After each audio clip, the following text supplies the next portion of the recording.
Welcome to Stuff You Should Know, a production of iHeartRadio.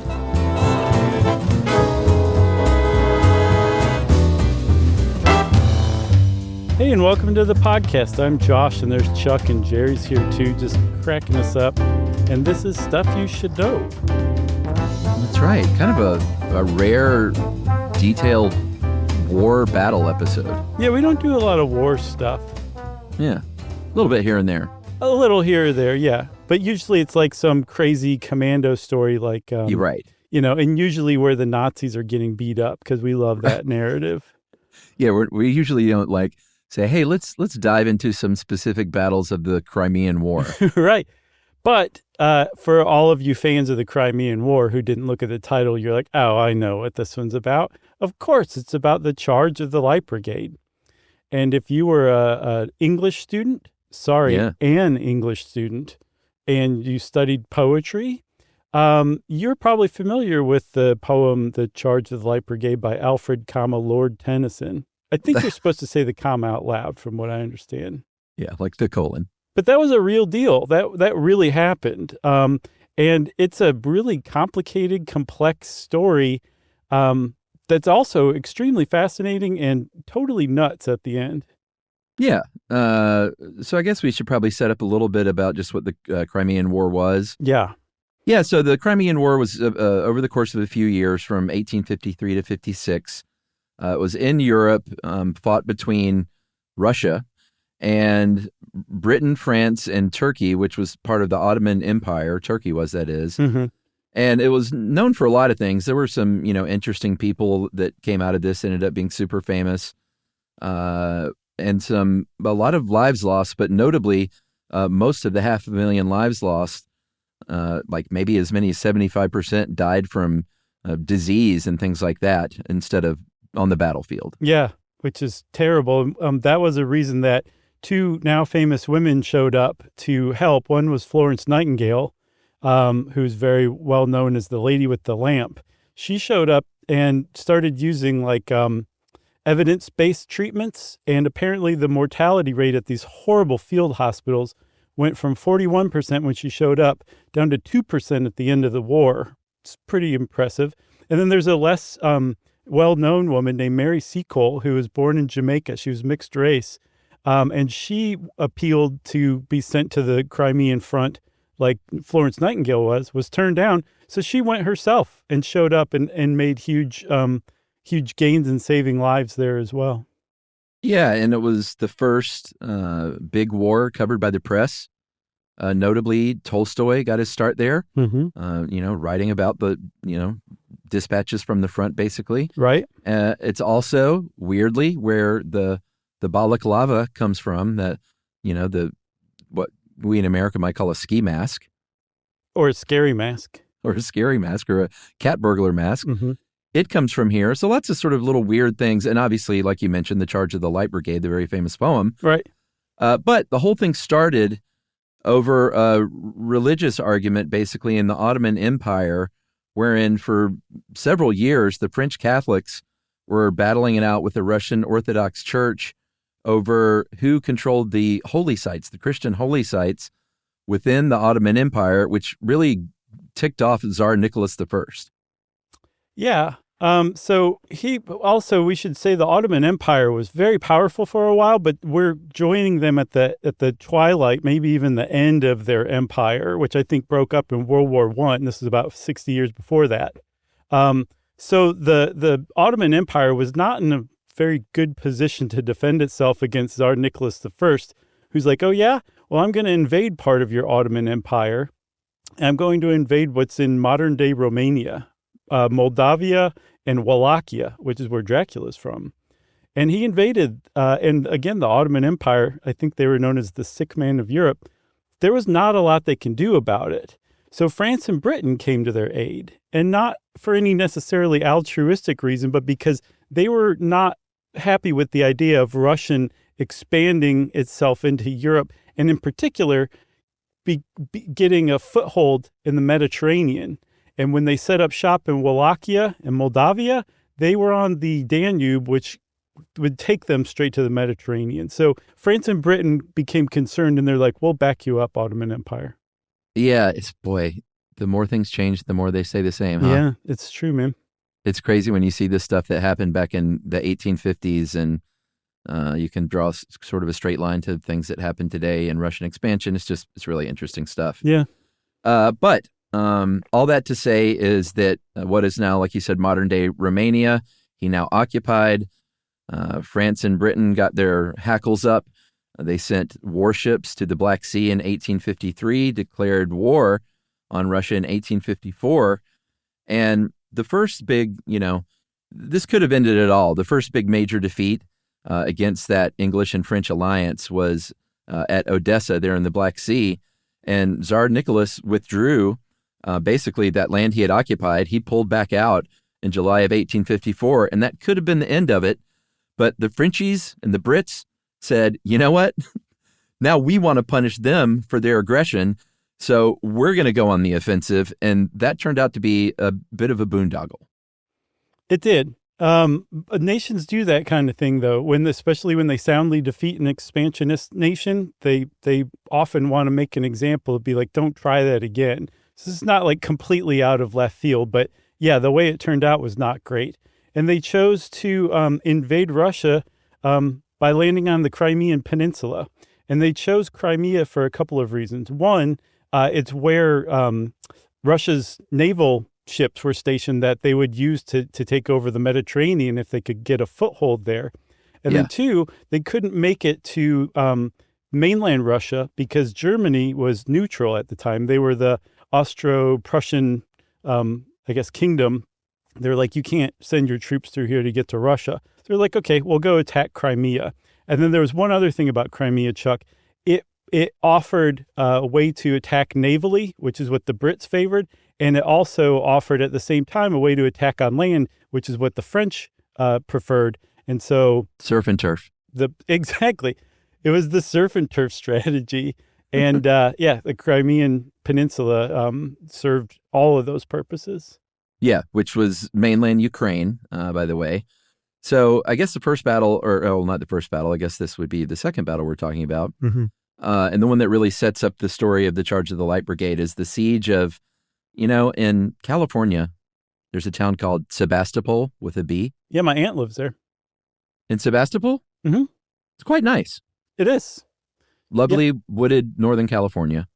Yes. I've been there myself. Okay. But this is with a V, and I don't know if it's probably not pronounced Sevastopol. It's probably Sebastopol would be my guess. Oh, you know what? I've never heard anybody say it like that, but I'll bet you're right. I'll bet a bunch of Ukrainians just stood up and went, yeah. I wonder if there's any connection there, too. I was going to look that up. Surely. That'd be one heck of a coincidence. Yeah, I agree. Somebody just put a bunch of letters together, and they're like, Sebastopol. Also, the name of a good solo album by Jay Farrar of Uncle Tupelo and Sunvolt is Sebastopol. Nice. With a B or a V? With a B. Okay. Wait, did you say B or V? Because they rhyme. B is in, boy, do we need to get back to the topic at hand. V is in boy? All right. It's September 1854. We've got a little over 60,000 troops total from this alliance, 30,000 from the French, about 26,000 British troops, and about 4,500 Turks. They land on the coast of Crimea and start to hike inland for the turf section, 30 miles in, and that port city of Sevastopol is where they're headed. Yeah. So I think that's where the Russians had their that navy that they would invade the Mediterranean with. And the Russian commander was a guy named Prince Alexander Sergeyevich Menshikov. Great name. Yeah. Russians have great names. Right. There was, I think, an initial skirmish after they landed at Kalamata Bay, but it didn't really count as the first battle. The first battle was the Battle of the Alma River, and that's where Menshikov decided, like, okay, this is where we're going to start to take on this alliance force. And it was a pretty serious battle. I think both sides lost many thousands of men, but the Brits and the French were not turned back. The Russians retreated instead.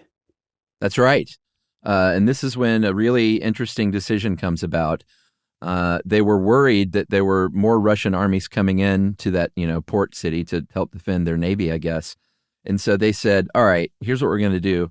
We're going to do the old hook and ladder, and we're going to take a wide path around the city so we can attack from the south.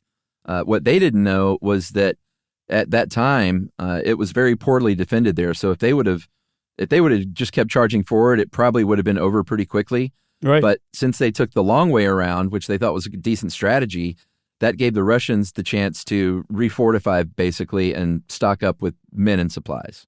Yeah, and they couldn't have known that the city wasn't very well defended, but everybody had fled, and apparently they sunk a bunch of ships in the harbor to keep the British Navy from being able to land there. Yeah, but isn't part of war trying to know that stuff? Yes, and ironically, you would use the Light Brigade for that kind of stuff, to scout and spy and report back. Okay. So when you said they couldn't have known, what you really meant was they didn't know because they didn't do it good. That's, yes. Okay. You're right. So for the siege of Sevastopol, not just the Russians set up and refortified the city, the British basically regrouped, and they settled at a port town called Balaclava. And it's about 10 miles south of Sevastopol. And like you said, that's where the headgear comes from, or the name of it, because it actually doesn't just come from that town. It comes from this actual battle that happened there. So there's a road between Balaclava and Sevastopol, and they are, because they're connected, both sides need that for supplies, right? Yeah. So it's a really strategically important road.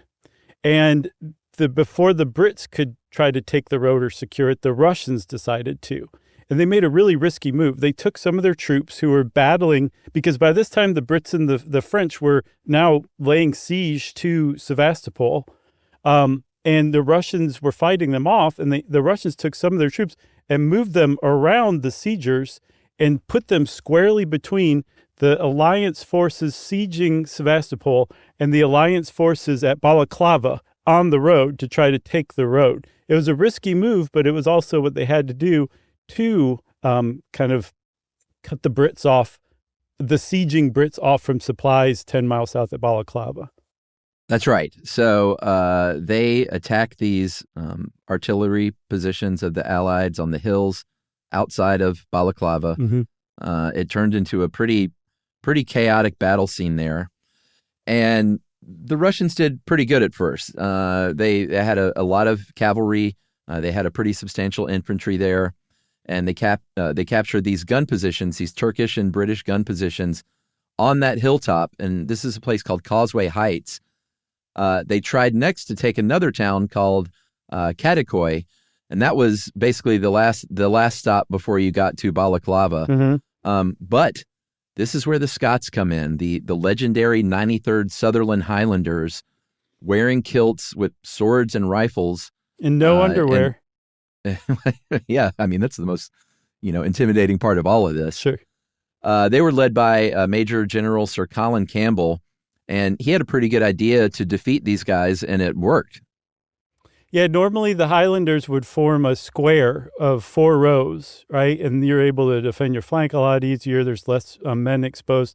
Instead, Campbell said, we're going to form 2 lines. And they were like, this is mind-blowing. So there were more men exposed, but they were able to shoot further across, right? Yeah. Just more bullets, basically. Yeah, exactly. And it turned out that the Highlanders were successful in attacking the Russian cavalry. Or I'm sorry, the Highlanders were standing the ground to defend Kadikoy, and it was the Russian cavalry that was rushing at them.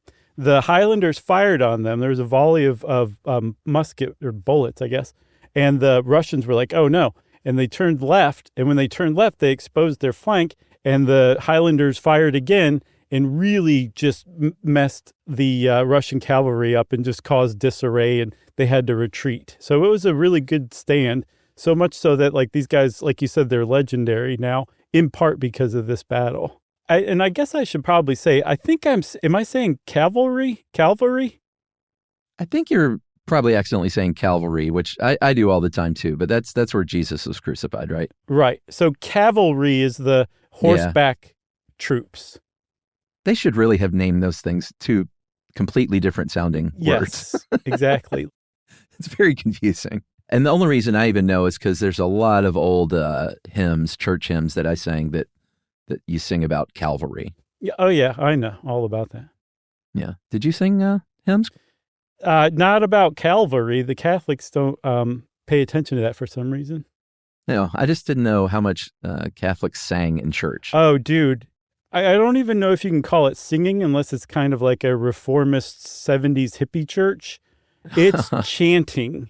Okay. And it scares the bejesus out of non-Catholics who like go with a friend to a Catholic mass. It freaks people out. I got you. Because in Baptist churches, it was just the big bombastic sort of, hymnal songs. Sure. Yeah. Maybe more fun, but I don't know. Than chanting? Yeah, but I never chanted. Well, you should try it sometime. All right, I'll give it a shot. Where do we leave? The Scots, the Highlanders won, and did you say that that's where we got the term the Thin Red Line? No, I didn't mention that. Yeah, so we talked about this being one of the first major wars where there was journalism going on, and there was a guy named William Howard Russell. Was he Irish? I think. Yeah, he was an Irish correspondent. Yeah, so he was writing from the front lines, and in the Times, he described the line of men that, those two lines of men in their brick red coats as the thin red streak tipped with steel, and that eventually morphed into the Thin Red Line, which is another weird sort of thing that came out of this war. Yeah, and another really hardcore war movie, too. Good one. Or no, I'm thinking of Big Red One. No. The Thin Red Line was Terrence Malick. They're both war movies. Okay, but I was thinking of is it Big Red One? Yeah, that was good too. Mark Hamill and the guy from Revenge of the Nerds. Yeah, I think Mark Hamill gets his testicles blown off by a grenade. Somebody does. I think I said before that was the first R-rated movie I saw in a theater. And was it Mark Hamill's testicles? I believe it was, but I could just be making that part up. I got you. Hey, so one more thing before we go to break, because I can sense that coming on. This is the first war, as far as I know, where some soldiers' wives traveled with them to the front and basically like set up a household there. It was a very bizarre setup, and they were very unhappy there because it was not a fun place to be. Yeah. But they were there to support their husbands. A lot of them were. Wow, man, Crimean War. Who knew? Yeah. All right, well, we'll be right back, right? Yes. All right.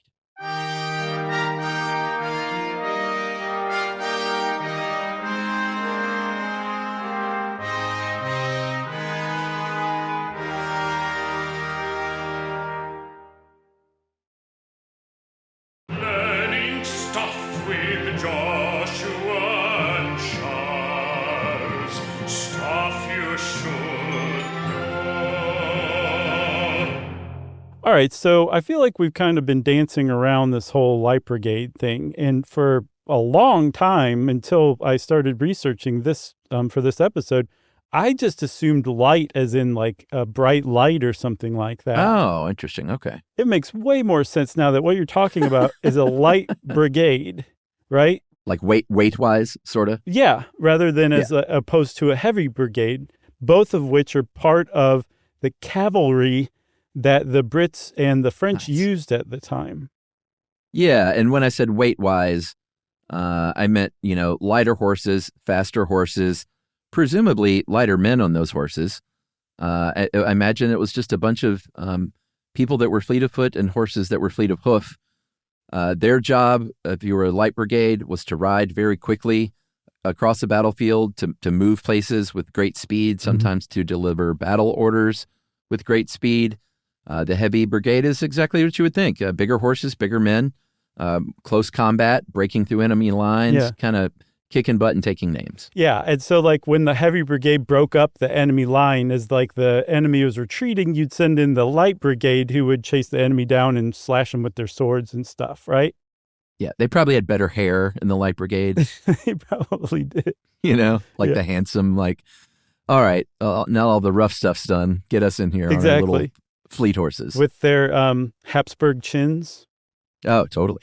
So the there was, in addition to the charge of the Light Brigade at this, so we're at the Battle of Balaclava still. This is where all of this happens, right? Remember that the Highlanders already turned back the Russian cavalry once. Now the Heavy Brigade is actually sent in. Their charge of the Heavy Brigade came before the charge of the Light Brigade. Yeah. And I think it was pretty effective when they hit up the Russians. I think there were 800 horsemen in the Heavy Brigade running into 3,000 Russians in the Russian line. Yeah, but it's the Heavy Brigade, so they did a lot of damage. The Russian cavalry, now it's in my head, they kind of scrambled to get out of there. And here's where we get to a point where there's sort of a fateful, confusing order that brings us to the actual Light Brigade story. And we're going to introduce some people here, none of whom seem to be very competent at warring. So basically people like you and I would have been. Yeah, imagine if we were rich and said, I want to be a lieutenant. I'm going to pay to be a lieutenant in the army and command soldiers. That was a thing. That's exactly what these men had done, with the exception of Lord Raglan. He had battle experience. He had fought Napoleon at Waterloo. He lost an arm in that battle, so he was a war hero. But he was 25 when that happened, and by this time he was 65. Yeah. A little dotty, maybe.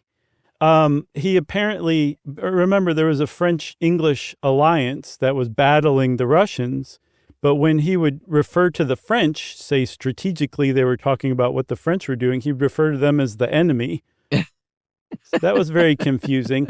And this battle, the Battle of Balaclava, was the first time that he had ever led, commanded men in battle. Yeah. Up to that point, he'd been subordinate. This was the first time he was the one calling the shots for the battle. So he had the most experience, and this was the first time he was doing that. Yeah, for sure. So he gets up on this high, about a 600-foot high ridge. So he's got a great view of the battlefield. The guys down there don't have any kind of view at all. So the orders are going to be getting maybe a little bit confusing because they can't really see what's going on like Raglan can. Mm-hmm. He's also pretty far away, so it takes 20 minutes to get, even with the Light Horse Brigade or the Light Runner, who we'll meet in a minute too, who hates everybody that's involved here, as it turns out. Yeah. It takes him about 20 minutes to get there and deliver an order and presumably a little bit of time to sort of suss that out, and then another 20 minutes to come back. Right. So it's probably like 40 minutes to an hour for this whole exchange of information to take place. And what Raglan is trying to do is trying to stop the enemy from taking away these heavy guns that they had captured at that Causeway Heights battle. Right. And so he sends the following order. Lord Raglan wishes the cavalry to advance rapidly to the front, follow the enemy, and try to prevent the enemy carrying away the guns. Troop horse artillery may accompany. French cavalry is on your left. Immediate. Okay. A little vague. That's the message. A little bit vague. Yeah. So that's problem one. It's vague. Problem two is, like you said, Raglan's up 600 feet with a bird's eye view of everything going on. And the two men who received this order, the Earl of Lucan, George Bingham, and the Earl of Cardigan, James Brudenell, they're down in one of the valleys. So they can't see these captured guns that Raglan's talking about. And when this man, who you said hated everybody, showed up, Captain Lewis Nolan, they're like, wait, what's going on? What are you talking about? And before we get into that, we should probably talk a little bit about Bingham and Brudenell, because we kind of disparaged them a little bit, and I think we should explain why. Yeah, I mean, you mentioned being able to pay for a position. That's what both of these guys did. They paid for this position of leading these men. They were both wealthy gentlemen. I believe Brudenell, the Earl of Cardigan, was described at one point as brave, handsome, bad-tempered, and brainless. Mm-hmm. And these guys were brothers-in-law who hated each other's guts. So Cardigan was a subordinate to Lucan and didn't like being under his command.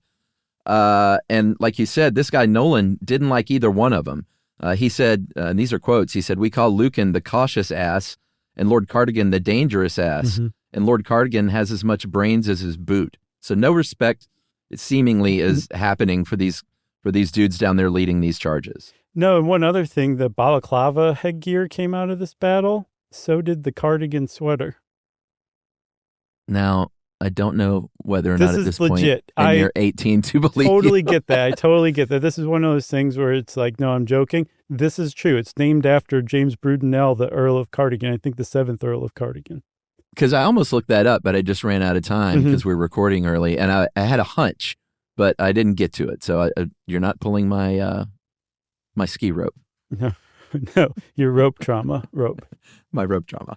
All right. Well, another little Crimean War fact. I like that. And one other thing about George Bingham, the Earl of Lucan, he made his money by as a landlord for poor Irish tenant farmers, and then would evict them and send them to the poorhouse when they couldn't pay rent. He was not a good guy at all, but that's how he became wealthy enough to buy his position as a commander of the brigade, the cavalry, I guess. Right. All right. So Nolan delivers this order. He's, like we said, a pretty fast rider on that horse. He gets there pretty quickly. We don't know. This is where things get a little confusing. We don't know if he had other motives because he didn't like these guys. Right. He also was in the Light Brigade, and he wanted to see some action. And at that Battle of the Alma River, didn't get any action. And I think he was even frustrated because Lucan had orders to dispatch the Light Brigade and didn't take it. Like, these guys wanted to see action. They wanted to be heroes on the battlefield. Right. So he gets down there to deliver this message. They're looking around going, Light, what guns are you talking about? And he basically just says, over there, he points at the end of the valley and said, there, my lord, is your enemy. There are your guns, which was not the correct direction to point. No, he was pointing at a heavily fortified Russian gun position, right? There were apparently like 30 or 40 cannons there. And what, again, Raglan was talking about were some poorly defended, captured artillery guns elsewhere, right? I think they were on one of the sides. So when he pointed, he was pointing to the center of 3 heavily fortified Russian positions on I think a ridge overlooking a valley, and basically said, Raglan is telling you to charge the Light Brigade. This isn't even a job for a Light Brigade, but you and the Light Brigade are supposed to charge straight to those Russian guns in the middle of this horribly dangerous place for you guys to be. Let's go. That's right. And we don't know why he did that. We don't know if he was confused. We didn't know if he was doing it on purpose because he hated these guys. We don't know if he was doing it on purpose because he wanted that action. We don't know all this stuff because the guy who got the message wrong was one of the first people killed during this charge, right? Which is not funny. I'm not laughing, but it's just, I mean, this was known as sort of a war folly by the end of it, even though, as we'll see, it didn't turn out to be a complete loss. No. I know we haven't gotten to the Light Brigade, the actual charge yet, but should we take a break now? Yeah, I think it fits the act structure. Sorry, everybody. We'll be right back.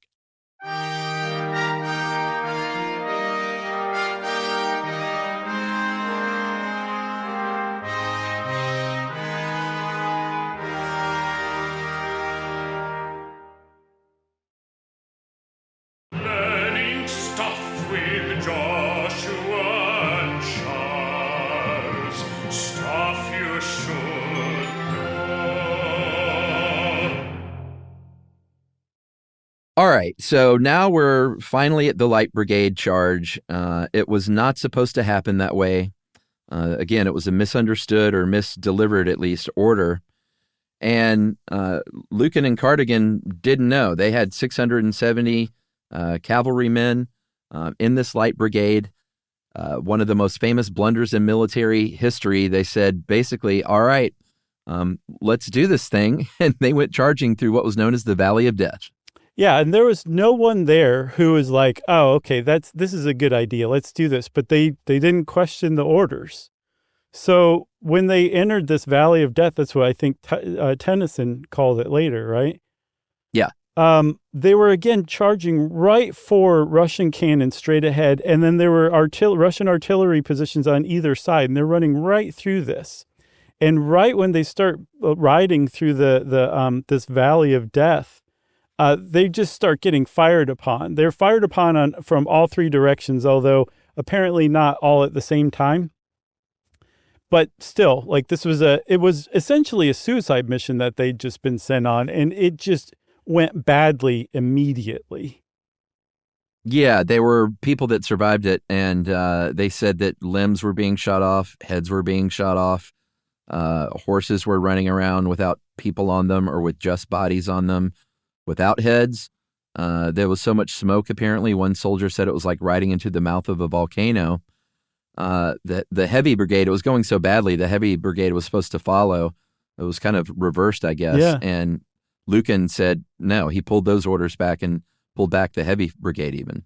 He said, they have sacrificed the light brigade. They shall not have the heavy if I can help it. Yeah.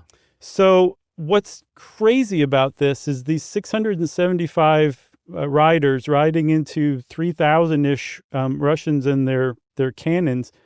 Most of them, the majority of them made it. They made it to these Russian lines and they broke them up. They actually, at least the Russian artillery position that they were charging toward in the center. Yeah. They captured that. They actually managed to force the Russian soldiers to retreat from that. And so they captured those guns. That's insane that happened. Like there should have been no one alive. And yet they actually fulfilled this nutso mission that should have never happened in the first place because it was a miscommunication. Yeah, and they ended up getting all three of those positions because they went back into position. The Light Brigade took out one of those positions, which, by the way, I don't know if we made it clear, but one of those positions was the original order, which I guess they eventually got to. Right. They just did it out of order. And then the other one was destroyed by a French light cavalry unit called the African Hunters, or the, how would you pronounce that, Josh? Chasseurs d'Afrique. Very nice. Thanks. I took 3 years of French in high school. Hey, it's been paying off for 18 years for us. Yes. So, little French from you, little German from me, and everything else mispronounced. Oh, well, don't forget your Italian accent, though. Well, sure. We have the whole of Europe covered. Yeah, most of it. So when the Light Brigade charged through this valley of death and broke up the Russian artilleries and the French broke up another one, I think there was actually one left still. They had to ride back and were being fired upon by that remaining one, too.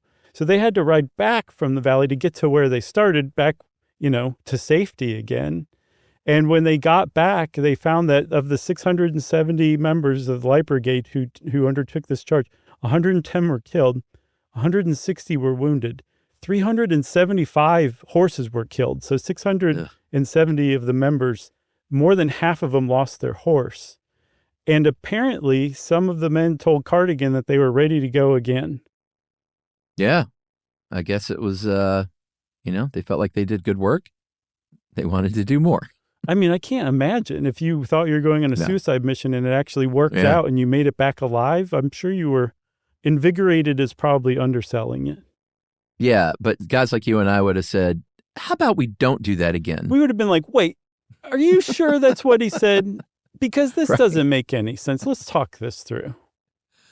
All right, so William Howard Russell is writing about this thing like we talked about. He is the one that ends up, and he did some beautiful writing as far as that kind of stuff goes, but he is the one who ended up inspiring Tennyson's poem. Mm-hmm. Maybe I'll read this last line at least. It's a pretty good example. Yeah. At the distance of 1,200 yards, the whole line of the enemy belched forth from 30 iron mouths a flood of smoke and flame, through which hissed the deadly balls. Their flight was marked by instant gaps in our ranks, by dead men and horses, by steeds flying wounded or riderless across the plain. That's pretty good reporting. Yeah, pretty good stuff. So I think you mentioned before that the charge of the Light Brigade is viewed as an enormous military blunder. It's still very much taught in schools as like what not to do. It's also, I think it's also shorthand among military people as like for any senseless waste of soldiers' lives by higher-ups calling bad shots. But it's also revered as an incredibly brave, courageous act. And that's what's celebrated, not the fact that they even were successful. That's not the most celebrated fact. It was that these men just basically put their nose down and did what they had to do. However you feel about that, that's essentially what the poem celebrates most of all. Yeah, which was when he was Poet Laureate of England in 1850. I think it was about 6 weeks after that battle is when he published The Charge of the Light Brigade and The Examiner initially. Yeah. Should we read this the second stanza? Yeah, that's the most famous of all of them. Why don't you take this one? I think you should. Okay. Forward the Light Brigade. Was there a man dismayed? Not though the soldier knew someone had blundered. Theirs not to make reply. Theirs not to reason why. Theirs but to do and die. Into the valley of death rode the 600. Yeah. And apparently Tennyson recorded himself reading this on a wax cylinder. And there's places on the internet, including YouTube, I believe, where you can hear it. And it bears an uncanny resemblance to that. Remember that doll in the Dolls episode? The old-timey talking doll from the 19th century? It sounds a little bit like that. But even getting past that, I don't think he does a very good job reading it. It's the worst reading I've heard of that ever. So you're saying my reading is better than Tennyson's own? I am. It is. Oh, wow. Yeah. So way to go, man. Whew. I appreciate that. Maybe I should be Poet Laureate Reader of England. I've been secretly lobbying for you to be named Poet Laureate of the U.S. for years now. My high school had a Poet Laureate. Who was it? Natasha Trethaway, if I'm not mistaken. Wow. She was there when I was there. Pretty cool stuff. That's impressive you remember that. Yeah. I think she might have been in my grade. So, yeah, she was. Who knows? I might have had English class with her for all I know. So there was also, from Tennyson, the charge of the Heavy Brigade at Balaclava. Mm-hmm. It was years after the war, though, and this is kind of where we end the story is British war veterans had a very hard time after this in a lot of cases. And there were many efforts to try and raise money and raise awareness for that a lot of them went to poorhouses and weren't cared for. And this poem was written years later to try and raise money for these war veterans, along with Kipling, right? Kipling wrote another one, The Last of the Light Brigade, that actually commemorates the charge of the Heavy Brigade at Balaclava and Tennyson's writing of it. And Tennyson actually makes an appearance in this Kipling poem. But both of them were basically for the same reason, to call attention to the fact that these Crimean War veterans had just been totally abandoned by their nations and were living in total poverty in a lot of cases. And what's really sad is that a fundraising effort that Tennyson led, thanks to his poem and his fame, too. I mean, like, he was a very famous person at this time. They were only able to collect 24 pounds. That can't have been too much, even back then. No. There were a couple of movies. There was one from 1936, The Charge of the Light Brigade, with Errol Flynn and Olivia de Havilland. And Olivia de Havilland had her breakthrough role in Airport 77 years later. Yeah, that's what she's known for. Mm-hmm. And it was a love triangle movie about British soldiers that takes place, sort of around this fatal charge. And then another one from 1968, right? Yeah, it's called The Charge of the Light Brigade, but this one is a satire. It's satirizing the British aristocracy, especially in the Victorian age, essentially just hungering for war so they could get their own glory. Again, buying offices or ranks in the military. And it was John Gielgud as Lord Cardigan. And I haven't seen it. Vanessa Redgrave, like, what a cast. Yeah, it's quite a cast. Every time I see John Gielgud or hear his name, I replace his name with Dr. Feelgood, the Motley Crue song. He's the one they call John Gielgud. Sir John Gielgud. You have to add the sir. He's the one they call Sir John Gielgud. Yep, there it is. He's the one that makes you feel all right. That's right. If you're watching Arthur, that is. Was he in that? Was he the butler? Yeah. Nice. I think he won an Oscar for that role. For the butler? Yeah, I mean, that's impressive. He was great. This is one of my favorite movies growing up. Still is. Awesome. Well, that's The Charge of the Light Brigade, everybody. That's right. Chuck said that's right. So it's time for listener mail. Hey, guys. Long story short, I've been listening for 4+ years. And as many others say, you two have no idea how much appreciation your fan base has for you. writing this, I was scouring through old episodes. I came across an ep where you two disagreed on the subject. I can't remember what it was, but you kept the animated conversation going for a few minutes. It was a subtle reminder that the two of you, just like anybody else, are friends and can totally have disagreements or differing opinions, but let's have a little fun. Can you share an example of when you disagreed with the other, but rather than voice it on the air, you kept it to yourself? Or are there any topics where you had a disagreement and you cut it out? That is warmly from Warner Finn, P.S. Mom and Dad. I'll go ahead and answer for my part in that I don't think we've ever had a disagreement that we've cut out of the episode that I can think of. No, we almost, we leave those in. I can't think of one either. Yeah, and I can't think of, there's the famous, watering the lawns and things like that from past episodes, but I'm sure there's lots of little things I might disagree on in the moment that I keep to myself that just aren't a big deal. And I don't bring them up because it's just not worth mentioning in a show episode. Yeah, you want to keep the show going. Plus also, you can only correct one another so often before you start seeming like a know-it-all or whatever, or it just is interruptive. Most of the time it just doesn't matter. Like chassis. You remember you were saying chassis? Right. And I didn't correct you?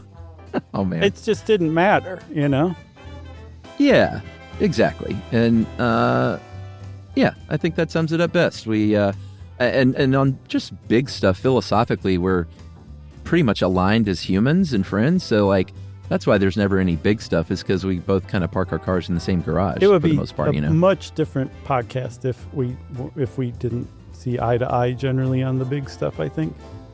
Yeah, and I think most of the disagreements are you didn't like that movie? That kind of stuff. Right. And who cares about that, Or you've never had pizza rolls? Yeah, I don't like pickles and mustard, and even though you're determined to convince me there's a pickle and a mustard I might like. Yeah, no, I finally accepted both. Oh, okay. I've accepted it that you don't like pickles. It's okay.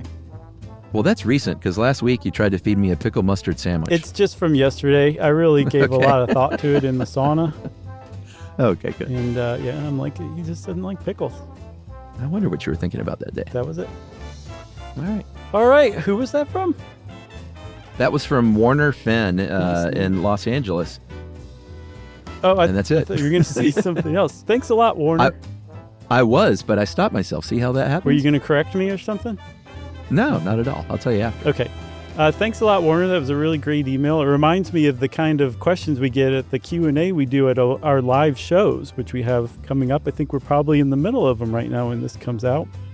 That's right. But we're going to be other places too, so you can find out where we're going to be by going to StuffYouShouldKnow.com and clicking on the On Tour button. And in the meantime, if you want to send us an email like Warner did, you can send it to stuffpodcast@iHeartRadio.com. Stuff You Should Know is a production of iHeartRadio. For more podcasts from iHeartRadio, visit the iHeartRadio app, Apple Podcasts, or wherever you listen to your favorite shows.